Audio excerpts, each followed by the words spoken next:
Assalamualaikum warahmatullahi wabarakatuh. Al-Fatihah. A'udzu billahi minasy syaithanir rajim. Bismillahirrahmanirrahim. Alhamdulillahi rabbil alamin. Ar-Rahmanir Rahim. Maliki yaumiddin. Iyyaka na'budu wa iyyaka nasta'in. Ihdinas siratal mustaqim. Siratal ladzina an'amta 'alaihim ghairil maghdubi 'alaihim waladdallin. Amin. Bismillahirrahmanirrahim. Su'batur rabi'atu wa isruna. Tegese tabang iman kang kaping 24. Iku iktikaf ing dalem masjid kelawan cukup syarat rukune. Bismillahirrahmanirrahim. Pagi hari ini kita melanjutkan cabang iman yang ke-24, yaitu iktikaf. Dari Aisyah radhiyallahu anha, Rasulullah sallallahu alaihi wasallam melakukan iktikaf sesudah tanggal 20 Ramadan hingga beliau meninggal dunia. Jadi Rasulullah SAW itu setiap bulan Ramadan tanggal 20 sampai akhir Ramadan itu selalu melakukan iktikaf di masjid sampai beliau itu meninggal dunia. Nah, iktikaf ini merupakan sunnah yang tentunya amalan yang dicintai oleh Allah Subhanahu wa Ta'ala. Iktikaf itu artinya adalah berdiam diri di masjid. Itu iktikafnya. Nah, rukun dari iktikaf itu yang pertama adalah niat. Kita dari rumah, misalnya tadi mau sholat subuh, masuk ke pintu itu kita niat Bismillahirrahmanirrahim. Nawaitu an iktikafa fi hadal masjid sunnatalillahi ta'ala. Sudah selesai. Itu udah niat. Yang kedua yaitu berdiam diri di masjid. Ukurannya apa? Cukup sederhana. Misalkan ada orang, misalkan ya, dari rumah masuk ke masjid lalu membaca niat iktikaf, nawaitu an iktikafa fi hadal masjid sunnatalillahi ta'ala, masuk masjid sini, duduk, lalu membaca subhanallah walhamdulillah wala ilaha illallah wallahu akbar wala haula wala quwata illa billahil azim, bangun keluar, itu sudah iktikaf. Jadi tidak harus lama. Ini jadi iktikaf seperti itu. Lalu iktikaf itu bisa setiap saat. Tidak harus menunggu Ramadan. Setiap saat bisa iktikaf. Yang kedua, lebih utama kalau iktikaf itu dilakukan bulan Ramadan. Lebih utama daripada bulan di luar Ramadan. Lebih utama.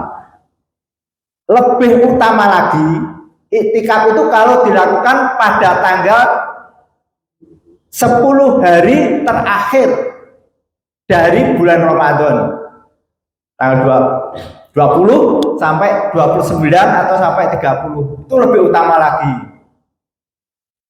Ada yang lebih utama lagi, yaitu hari-hari ganjil di 10 hari akhir bulan Ramadan, 21, 23, 25, 27, 29. Ini paling utama. Jadi urut-urutannya setiap saat. Lebih utama lagi di bulan Ramadan. Lebih utama lagi di 10 hari akhir bulan Ramadan.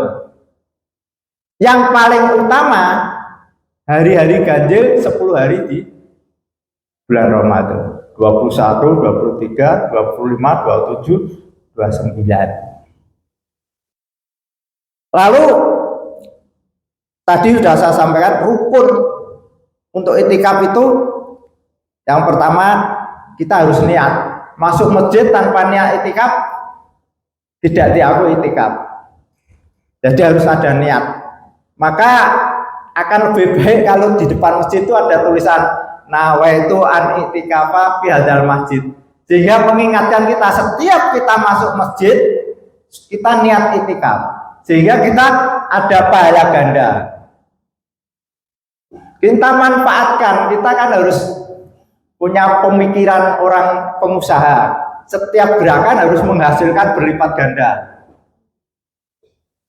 Kalau kita masuk masjid, pertama niat itikaf. Lalu kedua, biar dapat pahala lagi, sholat tahiyatul masjid.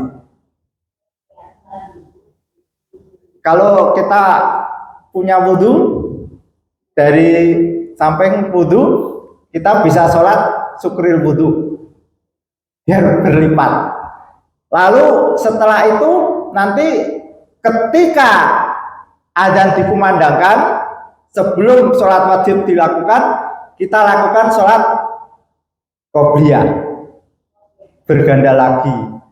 Setelah qobliyah kita lakukan sholat berjamaah subuh, pahala lagi. Setelah sholat subuh selesai, kita wirid bersama, pahala lagi. Setelah wirid kita taklim, wah pahala lagi. Ini menumpuk-numpuk. Pandai-pandailah kita itu mengumpulkan pahala dalam satu gerakan. Apalagi ada hadis yang jelas itu. Dan ini penting bagi kita. Tiap malam nih Allah itu menciptakan malaikat yang tugasnya itu keliling, mengelilingi masjid di area mukti ini dilihat. Masjid Al-Hikmah, At-Taubah, lalu Al-Furqan. Setelah malaikat keliling, lalu menghadap Allah. Ditanya, malaikat, kamu lihat di Masjid Al-Hikmah ada apa? Oh, di sana ada gerakan sholat subuh berjamaah, lalu dilanjutkan taklim kajian kitab Mbah Soleh Darat. Misalnya seperti itu. Saya ampunkan orang-orang yang ada di dalam Masjid Al-Hikmah seluruh dosanya. Nah itu kok ya dalam hadis itu malaikat itu tidak protes. Ya Rasulullah, di ujung sana itu ada orang yang ngantuk. Apakah dia itu termasuk diampunkan? Saya ampunkan. Ini luar, itu hadisnya jelas itu. Jadi walaupun ngantuk itu diampunkan dosanya. Maka bersyukurlah kita itu ada di majlis zikir, majlis taklim. Walaupun toh ngantuk-ngantuk tidak apa-apa. Saya lanjutkan. Lalu syarat untuk melakukan iktikaf yaitu yang jelas orang Islam, yang kedua berakal, lalu yang ketiga suci dari hadas besar. Ini syarat. Maka orang yang tidak berakal tidak boleh untuk iktikaf. Lalu orang yang punya hadas besar juga tidak boleh iktikaf. Lalu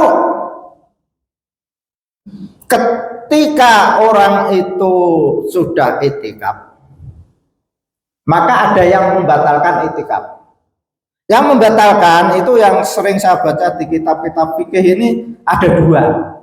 Yang pertama, keluar masjid tanpa ada udzur. Dalam arti bisa atau orang iktikaf keluar untuk ke kamar mandi atau mengambil minum, itu tidak membatalkan.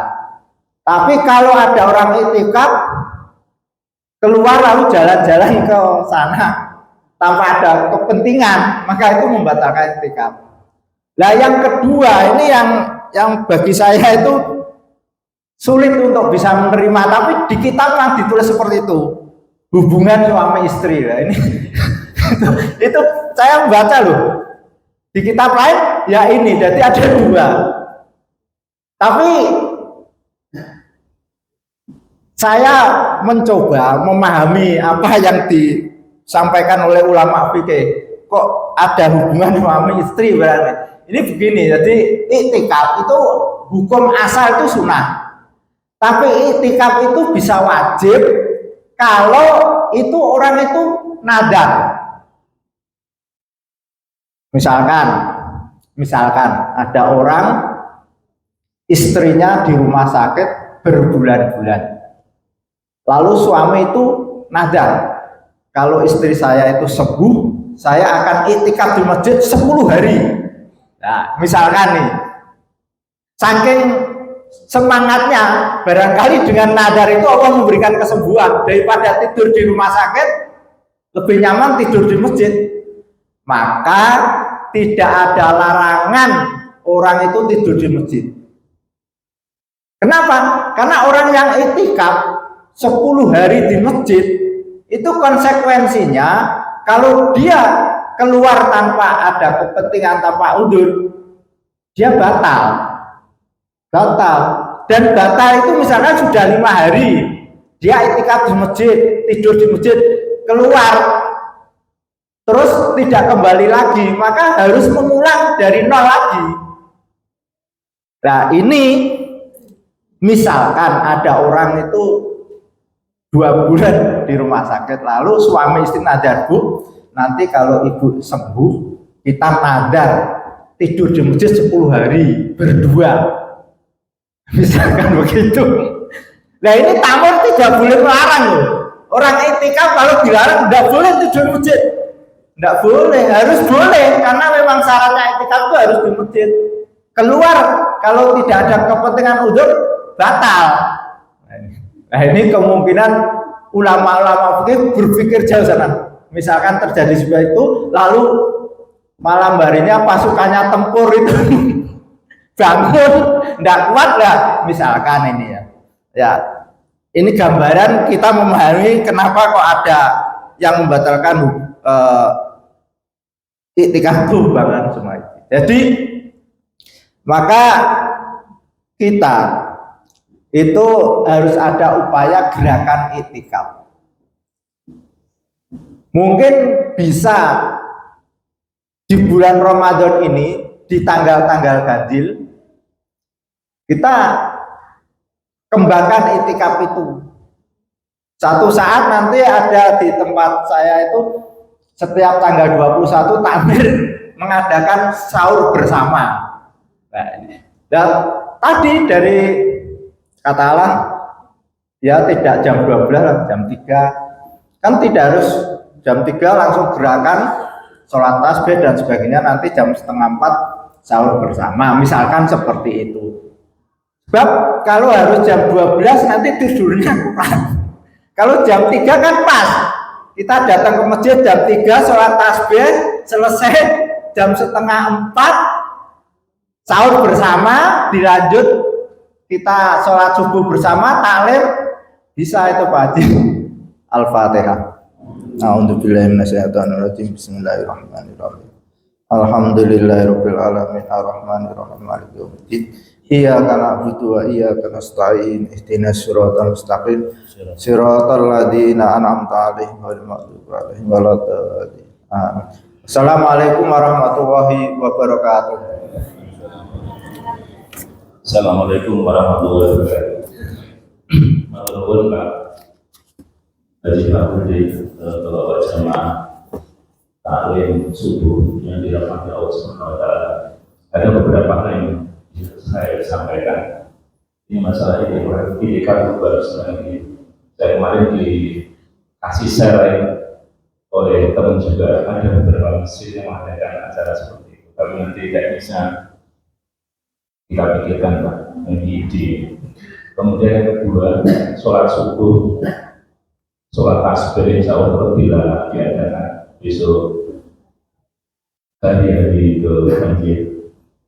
Kemudian yang ketiga, saya matur pada semua jamaah yang telah memberikan donasi support maupun doa sehingga AC bisa dilakukan, dinikmati dengan baik. Tapi ada yang protes juga kurang adil. Tapi insya Allah kemarin tadi malam Pak Dur sudah merasakan setelah ini dihidupkan ternyata berpengaruh sekali. Kemarin listriknya karena belum maksimal sehingga insya Allah AC 1, 2, 3 ini akan dipindah ke TTI, kemudian AC yang 1,5 ini akan dipindah di sini insya Allah pengaruhnya besar. Jadi jamaah turun. Kemudian yang terakhir nyuwun sewu, besok Kamis jam 4 kalau ada waktu saya lalu acara nuzul Quran. Di situ ada khataman, kemudian penutupan pesantren kilat, kemudian yang terakhir adalah pemberian simbolis. Jadi BRI memberikan simbolis bantuan kepada pedagang-pedagang di UKM itu dengan modal masing-masing 1 juta dan gerobak-gerobak yang baru. Alhamdulillah kita memberikan sarana seperti itu. Dan insya Allah habis Ramadan kita mengadakan pengajian habis maghrib sama isya itu ada waktu jeda. Itu kan ada rencana semacam ayatul ba'da maghrib. Jadi pengajian tilawah, kemudian pengajian tilawah Al-Quran bagi umum, bagi semua yang belum bisa baca Al-Quran pun insya Allah bisa belajar bareng-bareng di sini. Jadi dari dulu kita punya rencana Pak Abdul dan kita panggil semua itu kalau bisa habis maghrib sampai isya itu ada ngaji. Jadi itu nanti ngaji insya Allah akan dibimbing oleh Mas Jidan yang saya dalam hal sangat ataupun kepandaian itu sudah dikirmati. Jadi kori jadi benar-benar nanti. Kemarin juga audisi di hadapan Pak Kabul dan teman-teman semua. Insya Allah ini memadai ya. Nanti maghrib diimami oleh Mas Jidan, kemudian habis maghrib kita mungkin baca ayat 1 ayat 2 ayat beliau membaca, kemudian jamaah membaca satu-satu. Di situ kita akan mengetahui bahwa kesalahan kita baca Quran di mana, dari ujung ke ujung, sehingga bisa ini bacaannya mungkin kurang bagus, kurang pas, sehingga bisa langsung diketahui dan dituntun semua. Sehingga yang lain misalnya, saya baca dulu, misalnya belum bisa baca sekali, itu di situ nanti bisa dikasih informasi, dituntun satu persatu. Dan kemarin saya menyampaikan ini apa harus perempuan sendiri, laki-laki sendiri, apa anak sendiri. Itu bareng-bareng aja. Nanti bisa kita bareng-bareng dulu aja. Nanti bisa diketahui yang belum pas mana, yang belum kurang mana, yang sudah bagus mana. Itu akan diajari. Kemudian khusus Rabu malam akan diajari siapa yang pengen baca Quran secara bagus, misalnya aku pengen kori bisa. Kemudian pengen tampil yang bagus, kita mungkin bisa baca Quran, Pak. Tapi lagu ini kita enak mungkin hanya monoton. Itu khusus nanti Rabu malam. Dan yang lain nanti ngaji bersama. Mungkin besok Kamis dia juga akan memberikan gambaran itu. Metodenya kan seperti itu. Jadi Kamis saya boleh juga dia datang untuk berikan informasi kepada Bapak-Bapak tentang program itu. Misalnya kalau ada waktu monggo Kamis tanggal 28 jam 4 bareng-bareng nuzul Quran di sini, bareng-bareng dengan anak-anak TPQ, kemudian buka bersama. Insya Allah buka bersama bareng-bareng nanti. Semoga niatan kita itu diridhoi Allah Subhanahu wa taala. Amin. Amin. Maka matur nuwun atas kawulipun Nyun pangapunten menika waktu sebentar. Terima kasih. Assalamualaikum warahmatullahi wabarakatuh. Waalaikumsalam warahmatullahi